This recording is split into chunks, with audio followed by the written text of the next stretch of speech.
സ്നേഹാമസ് ആണ്. നാളത്തെ എക്സാമിന് എന്തായാലും 3 മാർക്കിന് ചോദിക്കാൻ സാധ്യതയുള്ള ഒരു ക്വസ്റ്റ്യൻ ആണ് വാക്യ വിസ്താർ കരെ എന്ന് പറയുന്നത്.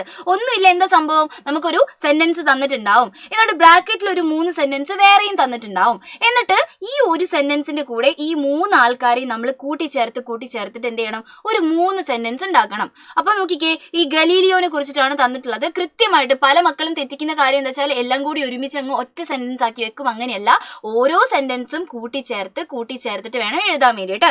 നോക്കിക്കേ, ഗലീലിയോക്കോ ബേജ് ദിയ എന്നുള്ളതാണ് നമ്മുടെ സെന്റൻസ്. ഗലീലിയോയെ അയച്ചു എന്നുള്ളതാണ് സെന്റൻസ്. ഓക്കെ, എന്നിട്ട് എന്ത് ചെയ്യണം, ഈ ബ്രാക്കറ്റിൽ തന്നേക്കുന്നതിന്റെ അർത്ഥം കൂടി മക്കൾ നോക്കുന്നു. പിതാനെ അച്ഛൻ, പിന്നെ പഠനേക്കേലിയെ പഠിക്കാൻ വേണ്ടിയിട്ട്, ഡോക്ടറിന്റെ പഠനത്തിനാണ് ഉദ്ദേശിച്ചിട്ടുള്ളത് അല്ലെ. അപ്പൊ ഈ ഓരോ കാര്യങ്ങളും നമ്മൾ ചേർത്ത് എഴുതണം. മക്കൾ ആലോചിക്കേണ്ട കാര്യം മലയാളത്തിന്റെ സ്ട്രക്ചറും ഹിന്ദിയുടെ സ്ട്രക്ചറും ഈ ഒരു കാര്യത്തിൽ ഏകദേശം സെയിം ടു സെയിം ആയിരിക്കും. അപ്പൊ മക്കൾ ആദ്യം മലയാളത്തിൽ ആലോചിക്കണം.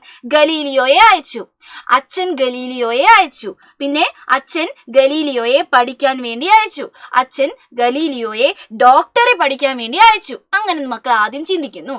എന്നിട്ട് എന്ത് ചെയ്യുന്നു, അത് ഹിന്ദിയിലോട്ട് മാറ്റുന്നു. അപ്പൊ അങ്ങനെ വരും, നോക്കിക്കേ, ഗലീലിയോക്കോ ബേജ് ദിയ, ഗലീലിയോയെ അയച്ചു. പിതാനെ അച്ഛൻ ഗലീലിയോയെ ബേജ് ദിയ, ഗലീലിയോയെ അയച്ചു. അച്ഛൻ ഗലീലിയോക്കോ പഠനേ കേലിയെ ബേജ് ദിയ, പഠിക്കാൻ വേണ്ടി അയച്ചു. പിന്നെ നോക്കിക്കേ, പിതാനെ അച്ഛൻ ഗലീലിയോയെ ഡോക്ടറെ പഠനേ കേലിയെ, ഡോക്ടർ പഠിക്കാൻ വേണ്ടിയിട്ട് എന്ത് ചെയ്തു, ബേജ് ദിയ, അയച്ചു. ഇങ്ങനെയാണ് നമ്മൾ കൂട്ടിച്ചേർത്ത് എഴുതേണ്ടത്. അപ്പൊ ഇങ്ങനെ ക്വസ്റ്റ്യൻ നാളത്തെ എക്സാമിന് എന്തായാലും വരും. മക്കള് ഈ ഒരു രീതിയെങ്കിലും എന്ത് ചെയ്യുക, പഠിച്ചു വെക്കുക, നന്നായിട്ട് എഴുതാം. ചാച്ചാ, ബൈ ബൈ.